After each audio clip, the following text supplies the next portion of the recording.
চারখানা। এক নাম্বার কোনটা? দুই নাম্বার ইনজিল, তিন নাম্বার তাওরাত, চতুর্থ নাম্বার জাবুর। এই চারটা কিতাব হলো প্রধান। এর ভেতরে এক নাম্বার আমাদের কিতাব। নবী আস্তে আস্তে যুগের পর যুগ, শতাব্দীর পর শতাব্দী, কালের পর কাল, আস্তে আস্তে 570 খ্রিস্টাব্দে আল্লাহর নবী আসলেন। ঈসা আলাইহিস সালামের 570 বছর পর পৃথিবীতে আল্লাহর নবীকে প্রেরণ করলেন। ওই সময় দেখা গেছে জীবিত মেয়ে শিশুকে বাবা কবর দিয়েছে। ধরে বলো ঠিক কিনা? এত অন্ধকার যুগ। বলুন তো, তখন কি সূর্য ছিল না? চন্দ্র ছিল না? আলো কি দেয়নি? তো অন্ধকার যুগ কেন বললো? এর কারণ হলো মানুষগুলির বডি ঠিক আছে, মাথা ঠিক আছে, কিন্তু বিবেকে কাজ করে না। এই যে ট্রাক আছে, সিএনজি আছে, দেখবেন পেছনে লেখা আছে বিশ্বের সবচেয়ে সর্বোচ্চ আদালত কোনটি? মানুষের বিবেক। প্রত্যেকটা মূর্খ হোক শিক্ষিত হোক, যখন অন্যায় করে বিবেক সাথে সাথে বাধা দেয়, এইলে করিস না। কিন্তু বিবেক ফেলে দেয়, তুই টেবিলের তলতে 2 কোটি টাকা ঘুষকা শিক্ষক দেশে নিও। কথা বলে রে। 6 ধারা চাউলের কাঠ সরকার দেশে গরিব মানুষ, সেই কাঠ 1800 টাকা দিয়ে বেচা দিচ্ছে। 20 বিঘা ভেও তাকে দিতে বয়স্ক ভাতা। আমার এক চাচা কোনো ওই গাঁও সম্পর্কে চাচা, তোমার 20 বিঘা ভেও তুমি কে ডাইলেছ? আমি একটা দল করি, তো সেদিন পকেট খরচ হলে বয়স্ক ভাতা দিচ্ছে। আর অথচ ওই গাঁওতে মানুষ ভিক্ষে করে করতে ভাত নেই, যার পাওয়া দরকার তা পায় না। অথচ ওমর ফারুক রাদিয়াল্লাহু তাআলা আনহু নিজের পিঠে করে বস্তা নিয়ে দা গরিবের বাড়ি পৌঁছায় দিয়েছে। ধরে বল ঠিক কিনা? সেই কোরআন আছে, সেই মানুষ আছে, সেই আদর্শ থাকার কারণে বাংলাদেশের মানুষের পদে পদে ক্ষতিগ্রস্ত হতে হচ্ছে। ধরে বল ঠিক কিনা? আমার ভাইরা, প্রত্যেক নবীকে খেলাফত দিয়েছেন, সহিফা দিয়া, কিতাব দিয়া। ধরে কোন আল্লাহু আকবার। সর্বশেষ নবী আমার আপনার নবীকে কোরআন দিয়া খেলাফত দিয়েছেন। কোরআনের 28 পারা সূরা সব একবারে নাজিল করা হয়েছে। পৃথিবীর কোন মানুষ যদি সূরা সব একবারে মুখস্থ করে, অর্থ বোঝে, কাজে পরিণত করে, ওই ব্যক্তি সোজা জান্নাতে যাবে। এত বক্তব্য এই সূরার ভেতরে আছে। ওই সূরার 9 নাম্বার আয়াত দিয়া আল্লাহ তাআলা রাসূলকে খেলাফত দিয়ে দিলেন। হে রাসূল, আপনি খলিফা, আপনাকে খেলাফত দিলাম কোরআন দিয়া। এই কোরআন দিয়ে রাজ্য চালাবেন। পৃথিবীটা খায়রুল কুরুনি কারিনি, সোনার যুগে পরিণত হয়ে যাবে। কোন একদিন এদেশের আকাশে কালেমার পতাকা দুলবে। সেদিন সবাই খোদাই বিধান পে দুঃখ বেদনা ভুলবে। কোন একদিন এদেশের আকাশে কলেমার পতাকা উড়বে। সেদিন সবাই খোদাই বিধান পে দুঃখ বেদনা ভুলবে। বাংলাদেশে আল্লাহ যে সুযোগ দিয়েছে, এই সুযোগ যদি বাংলাদেশের মুসলমানেরা, মানুষেরা, সব দলের মানুষেরা যদি কাজে লাগায়, তাহলে বাঁচলো। তাছাড়া 200 বছরের সুযোগ আসবে না। কালিমার পতাকা, ইসলাম বিজয় হলে শান্তি আর শান্তি। কি শান্তি? একটু পরে আমি আপনাদেরকে বুঝাই দেবো। ব্যানার হচ্ছেন ভাই? যারা কোরআনের পক্ষে, কোরআনের কথা শুনলে তাদের কলজে শান্তি ভরে যায়। আর যারা কোরআনের বিপক্ষে, ওদের বক্তৃতা শুরু করলেই কোরআনের বগল চুলকায়, কলজে চুলকায়। এ হতে যখন পেশাব চালায়, গাও চুলকায়, কোনো পেশাব চালায়, তখন উঠে চলে যায়। কথা কই না? আল্লাহ রাসূল বলছেন, কোরআনের মাহফিলে তারা 1 ঘন্টা বসে থাকে, 60 বছর নফল ইবাদতের সওয়াব। আর এই কোরআনের জ্ঞান যে অর্জন করে আল্লাহ তাকে কল্যাণ দেয়, কল্যাণ দেয়। কল্যাণের কাজের কথা বলে আজকে আমরা জেল খেটে, হাজত খেটে, গুম হয়, ফাঁসি হয়, মরে গেল, তারপরও করছে তোরা করলু কি? এই 5ই আগস্টের যুবকেরা যদি ছাত্ররা যদি না বাইরে কাম না করলো, মোট রাজনৈতিক দল তো হাঁপিয়ে উঠছে, 41 সাল পর্যন্ত লিখে যেত না, কিছু করার বুদ্ধি নেই। আল্লাহ দেখলো না এই জাতি তো মরে যাবি, অত এমন ভাবে এই আবাবিল পাখি গুলা রেডি করে দিল, তুমি দেশ ছেড়ে চলে গেছে। এখন আবার উল্টা পাল্টা কথাটা। এইবারে যদি এই ইসলামী জোট আর রাজনৈতিক দলেরা যদি এক হয়, যদি ঐক্যবদ্ধ ভাবে সুষ্ঠু নির্বাচন না করে এরা যদি টানাটানি করে, এই টিস্যু পাকালে এটা কি হলো? দড়ি। এখন এইদিকে ইসলামপন্থীরা, এইদিকে রাজনীতিবিদরা যদি টানাটানি করে ক্ষমতা নিয়ে, তার মধ্যে ছিঁড়ে দেবে না? ছিঁড়েটা পাকার উপর ওরা মাথা ঠাকনাকা পড়বি, এরাও পড়বি, দুইজনের মাথা খেতে ভাঙ্গিয়া ওরা আবার ঘুরে এসে গেলে মুকুতি লাগতে বলে বোঝে না, কথা বলে বোঝে না কি? আমার ভাইরা,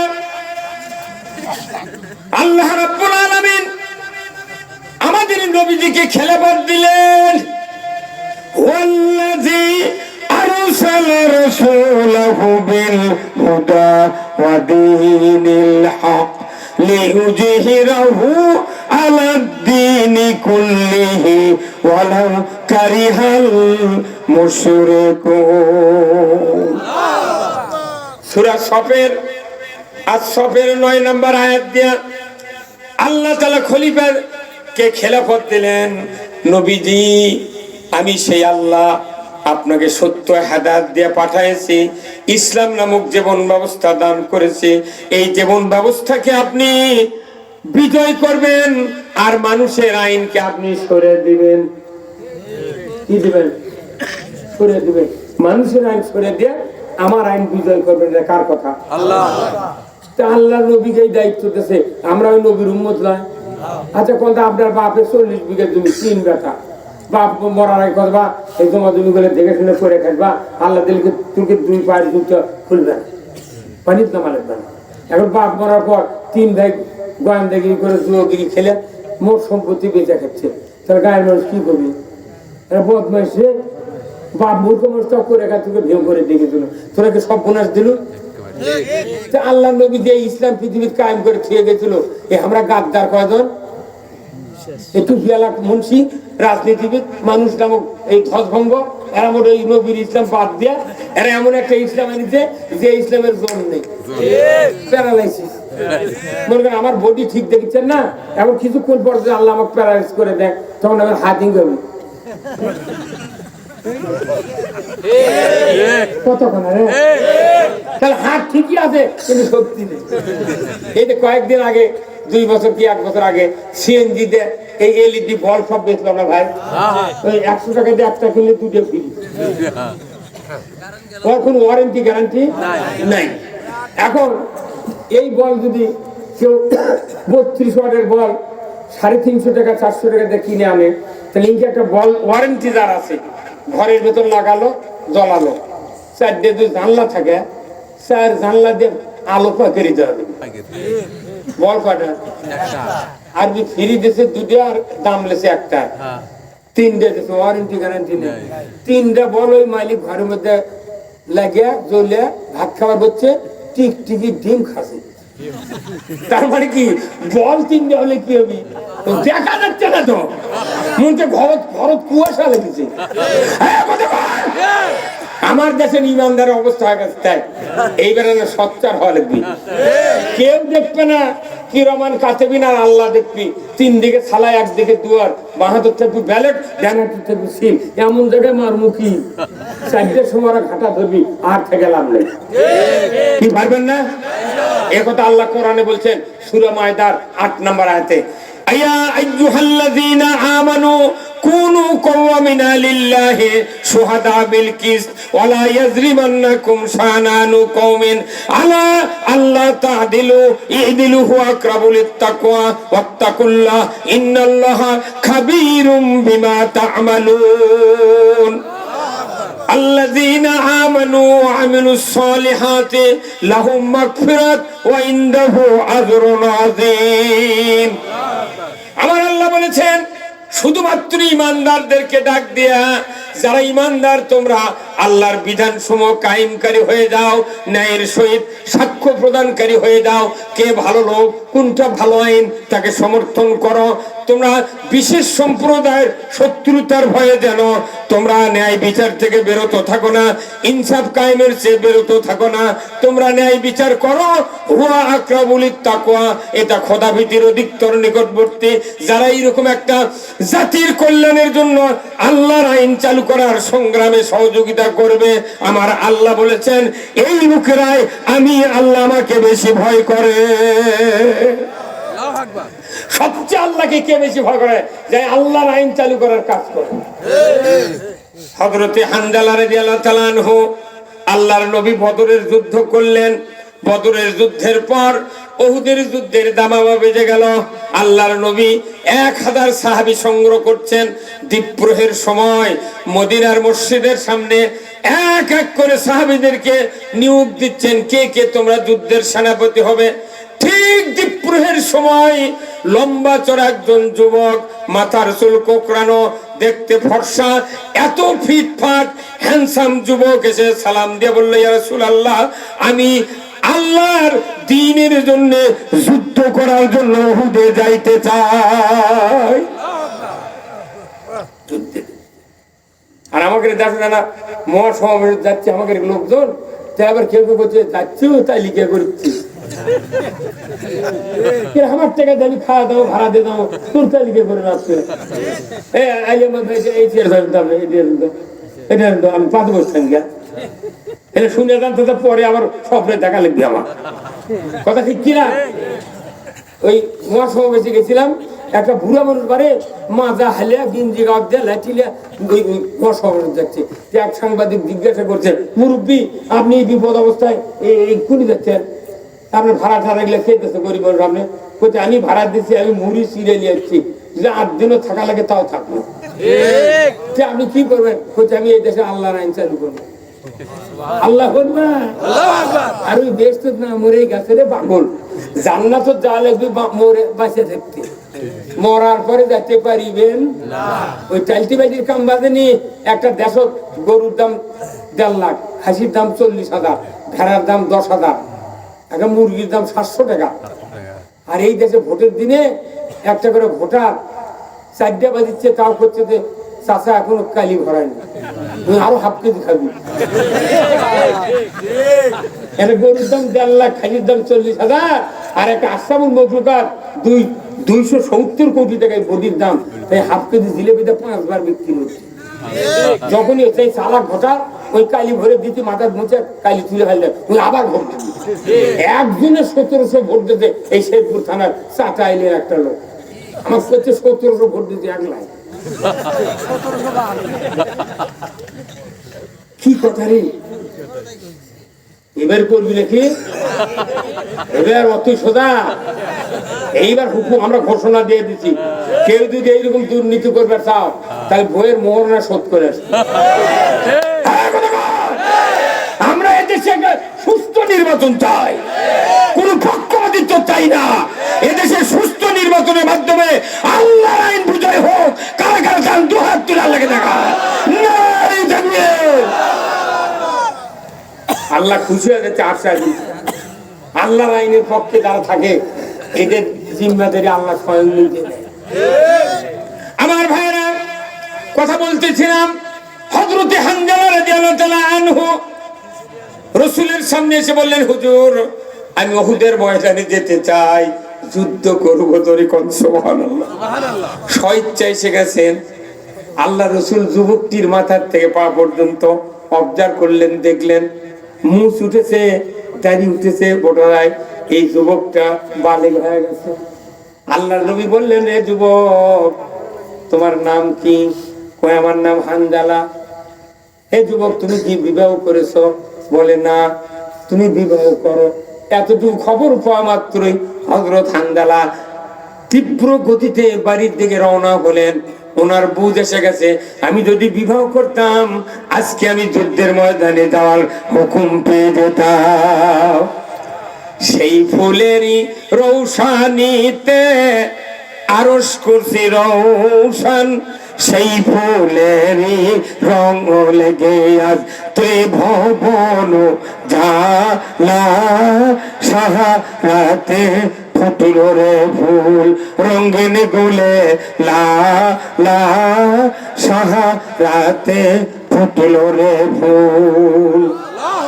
চীনের শিক ভ্রমর বুলবুল, সেই ফুলের ঠিকানায় কেউ বলে হযরত মুহাম্মদ, কেউ বা কামলি ওয়ালা, সাহারাতে ফুটল রে ফুল।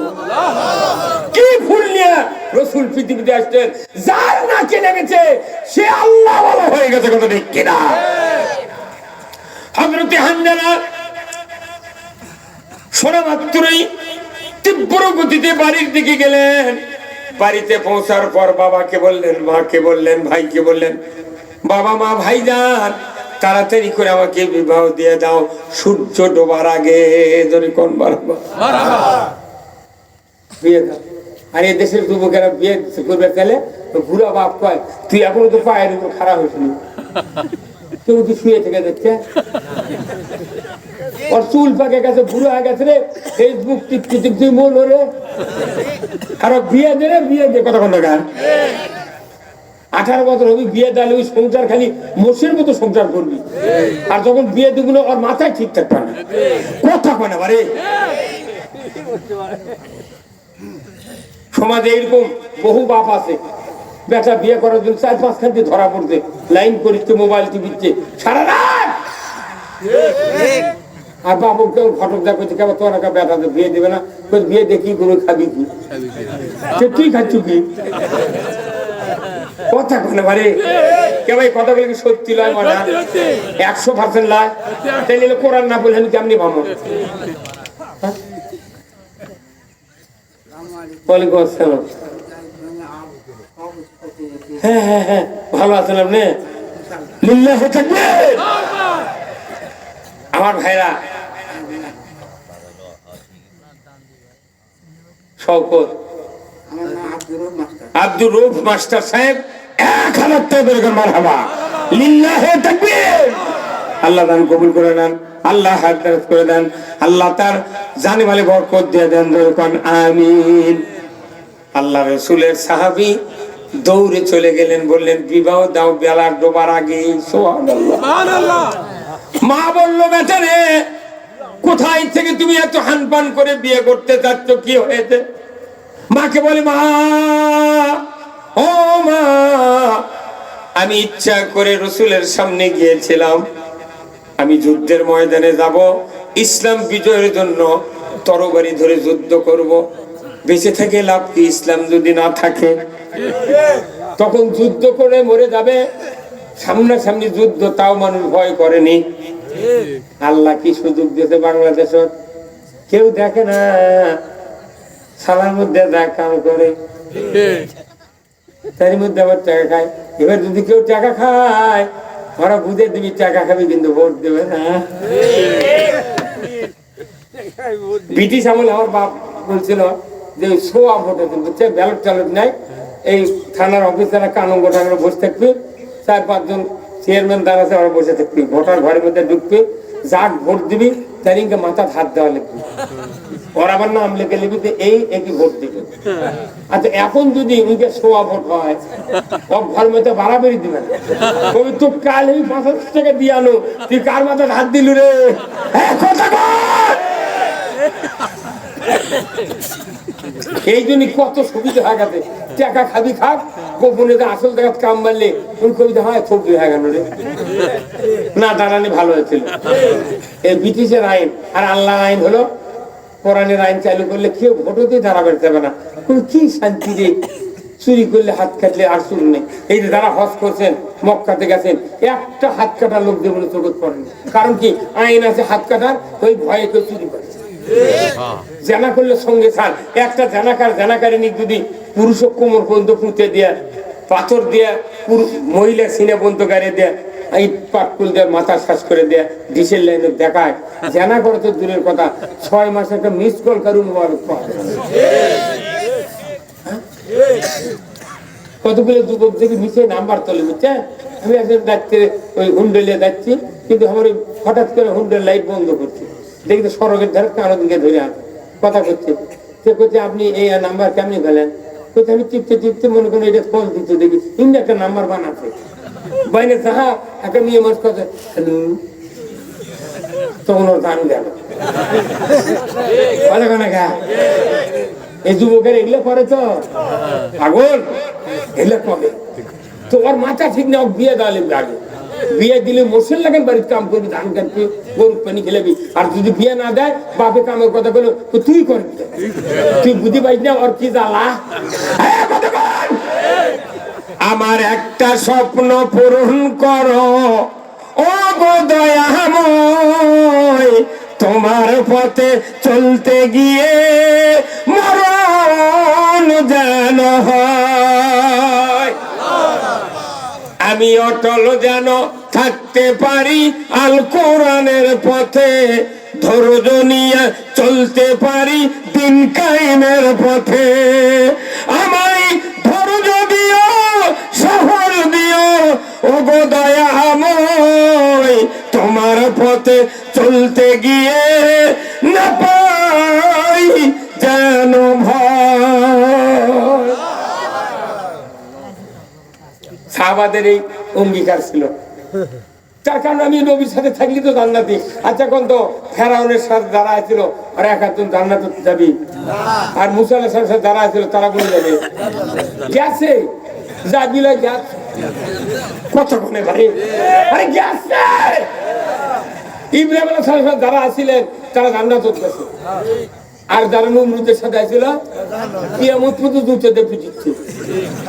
নবী তুই ফাজলাম করতে কয়জন একবার ছিল, ই মাসে 40,000, ফেরাউন মাসে 80,000।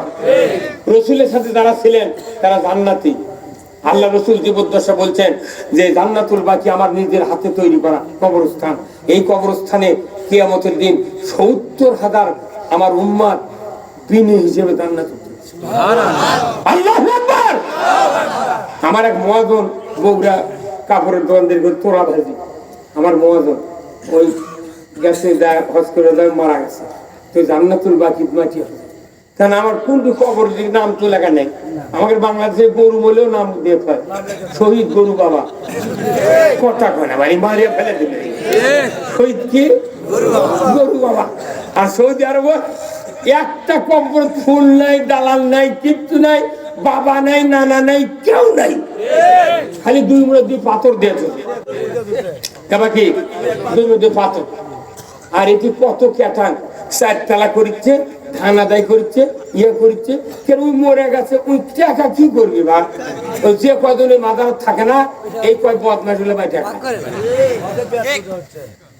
ওলে ভাই ওকে ওকে খরচ করে ভাত নাই, ওরা মিশে ওকে তুই মা দেখে ভন্ডামি করছে আর টাকা লেখা এই কত কোন টাকা। সেদিন এক মিলে কথা তোমাদের যদি কোনো সমস্যা হয় তাহলে পীর বাবার কাছে আছে চাবে দিয়ে দেবে, তখন অর্ধেক মানুষ উঠে গেছে, তুমি কয় কি আমার ফিরে কাছে চাইলে ভাই আমাদের বাবা কিছু পাবি, আল্লাহ ছাড়া কারোর কাছে চাওয়ার জায়েজ নেই। ভাইরা আমার, মা বলে বেচারে এত বড় তোমার কুয়াত, এত বড় শক্তি তোমাকে উদরে ধারণ করতে গিয়া আমার মতো ধন্য মা পৃথিবীতে আর কেউ নাই। বাবাকে বললো যাও না, হানজালার বাবা ছোট বাবাকে বিবাহ দাও। ভাইকে বললো বাবারে তোর ছোট ভাই বিয়া দে, বিয়ে হয়ে গেল। বাসর সজ্জা উদযাপনের জন্য বাড়িতে নিয়ে আসছে স্ত্রী। গভীর রাত বাসর সজ্জা উদযাপনের পর ভোর রাতে হাম্মাম খানায় গোসল করার জন্য প্রস্তুতি নিচ্ছে। প্রস্তুতির সময় হঠাৎ করে মদিনার অলিতে গলিতে কে যেন ঝান্ডারা বাজিয়ে বলছে কুতিলা মুহাম্মদ, মুহাম্মদ শহীদের পথে, আর মুহাম্মদ জীবিত নাই। কি আসরে মদিনার ঘরে বাইরে তরবারি হাতে নিয়া উহুদের ময়দানে যাবা ইসলাম বিজয়ের জন্য। নবীজি দাঁতের আঘাতে দাঁত ভেঙে গিয়েছে, অজ্ঞান হয়ে পড়ে আছেন। আল্লাহর নবীর সাহাবী হযরতে হানজালা রাদিয়াল্লাহু তাআলা আনহু স্ত্রীকে বললেন, পানের স্ত্রী, যে আওয়াজটা কানে পড়ে গেছে, আর গোসল ভালো লাগে না, আমি আর দেরি করব না, যুদ্ধের পোশাক দাও, তরবারি দাও, ঘোড়াটা সাজিয়ে দাও, এক মুহূর্তের ভিতরে উহুদ প্রান্তরে গেব, রাসূলের সাথে যুদ্ধ করে ইসলামকে বিজয় করে দেব। স্ত্রী বললেন, পানের স্বামী, যুদ্ধে দান আপত্তি নাই, কিন্তু আপনি গোসল করেন, ফরজ গোসল করেন, ফজরের নামাজ পড়েন, তারপরে দান। উনি বললেন, পানের স্ত্রী, গোসল করতে গিয়া, নামাজ পড়তে গিয়ে যদি নবীজি শহীদ হয়ে যায়, ইসলাম যদি পরাজিত হয়, কিয়ামতের ময়দানে এই নামাজ আর গোসল দিয়ে আমি বাঁচবো না, আসামির কাঠ গড়ায় দাঁড়াতে হবে। দেরি করো না, দাও। আমাকে মেয়ে টিয়ে হলে পালসার দিয়ে বিয়ে দেন, আর বাসের ঘরের পরের দিন করলেন মিছিল যেমন বাপ ভাই ডেকে খাজুর গায়ের সাথে শেকুল দিয়ে বেঁচে তুলেন, বন্দি যাচ্ছ কেবল একদিন আজকে আসছিল হয় না। নবীর সাহাবীর কি কি কি বউ বিয়ে করছে, আর আমরা এমন স্বামী বছরে 10 বার করে কয়, আমি আগে তোর ভাত খাচ্ছি, আমার তো তুই করছে মেলা মানুষ কথা, কিন্তু ওই কাকু ভয়ে পায় না, অপমান হবি তো, এমন কোনো মরদ নেই তুই না কয়ে আসে, বুঝতে পারছিস কথা রে বাপ। আল্লাহর নবীর সাহাবী আর দেরি করে না, পারেন স্ত্রী, তুমি তাড়াতাড়ি করে আমাকে তরবারি দাও, যুদ্ধের পোশাক দাও। ওই অবস্থায় ঘোড়ার পিঠে সওয়ার হয়ে চলে গেলেন উহুদের ময়দানে। নবীর সাথে দেখা নাই, সাহাবাদের সাথে পরিচয় নাই। যুদ্ধ করতে করতে এক পর্যায়ে হযরত হানজালা শাহাদাত বরণ করেছেন। মদিনায় খবর গিয়েছে, ও হানজালার স্ত্রী, তোমার স্বামী শহীদ হয়েছে, এই খবরটা তুমি শুনে নাও। উনি আর দেরি করলেন না, সর্বনাশ, যুদ্ধ করতে গিয়া আমার স্বামী শাহাদাত বরণ করেছেন, তো গোসল করানো হয় না, রক্তাক্ত অবস্থায় দাফন করবে, তাড়াতাড়ি করে নবীজির কাছে গিয়ে বলবো আমার স্বামীর উপর গোসল ফরজ ছিল, ফজরের নামাজ পড়ে নাই, ও রাসূল আমার হাতে দিয়ে দেন, আমি জানি আপনি রক্তাক্ত অবস্থায় মাদফুন করবেন, কবর দিবেন, কিন্তু আমার স্বামীর তো গোসল হয় নাই, আমি গোসল করে দিই, তারপরে আপনি দাফন করবেন, আমার স্বামীর লাশটা দিয়ে দেন। আল্লাহর নবী আবু বকর, উমর, ওসমান আলীকে বললেন, দেখো নাই উহুদের প্রান্তরে কতজন শহীদ হয়েছে, এক এক করে 69 জন সাহাবীর লাশ কাতার বন্দি করে শোয়া রাখলো। আল্লাহর নবী নিজে চোখে দেখছেন, কোথায় সে হানজালা, দেখতে দেখতে হানজালা নাই। ওনার স্ত্রী বারবার বলছেন, ওয়াল্লাহি, আল্লাহর কসম, আমার স্বামীকে তরবারি দিয়েছি, যুদ্ধের পোশাক দিয়েছি, ঘোড়া সাজিয়ে দিয়েছি, হুজুর আমার স্বামী শাহাদাত বরণ করেছেন, এই ময়দানে যদি জীবিত থাকতো আমার কাছে দেখা হতো, কিন্তু শহীদদের ভেতরে নাই, ময়দানেও নাই। আমার রাসূল, আপনি একটু দেখেন, ভালো করে দেখেন। আল্লাহর নবী একবার শহীদদের দিক তাকালেন, আর একবার আরশের দিকে নজর করলেন। আল্লাহ বুঝতে পারলেন আমার হাবিব আমার তরফ থেকে খবর চায়। আল্লাহ জিবরাইলকে ডাকতে বল, জিবরাইল যাও রে, জিবরাইল যাও, আমার যে নবীর সাহাবী হযরত হানজালা ফরজ গোসল করে নাই, ফজরের নামাজ পড়ে নাই, গোসলের 3 ফরজ, ফজরের নামাজের 2 ফরজ, 5 ফরজের চেয়ে আল্লাহর দিন কায়েমের ফরজটা গুরুত্ব দেওয়ার কারণে তার শাহাদাত আমার কাছে এত ভালো লেগেছে। ও জিবরাইল, আমার হাবিবকে গিয়া বলো, ওই হানজালা শাহাদাত বরণ করেছেন, কিন্তু রহমতের ফেরেশতা দিয়া উহুদের ময়দান থেকে উঠায়া চতুর্থ আসমানে হাউজে কাউসারের পানি দিয়ে গোসল করানো হচ্ছে। হুজুররা বাপরে, পান খায় কি 6 টাকা দাম, তাও যা খুবই যে হাকিমপুরি শোভা কাঁচা, হাকিমপুরি শোভা, হাকিমপুরির দাতা ঝোঁক আছে, যারা খায় তারা বুঝে, আমি তো কোনদিন খাইনি, হাকিমপুরের একটা ঝোঁক। আবার শোভা দরকার আর একজন, তাহলে কয় গিয়ার হলো। আর কাঁচা সুপারি দিয়ে এমনি ভালো মানুষ পান খায় আর কান দিয়ে ধোয়া মারে, তাহলে কাঁচা সুপারি 1 গিয়ার, কয় গিয়ার হলো। 3 গিয়ারে বড় পান মুখের মধ্যে চুনের ভোটা লিখে ইচ্ছা যাচ্ছে, মনে তো ট্রেন ফ্যামিলি নেই।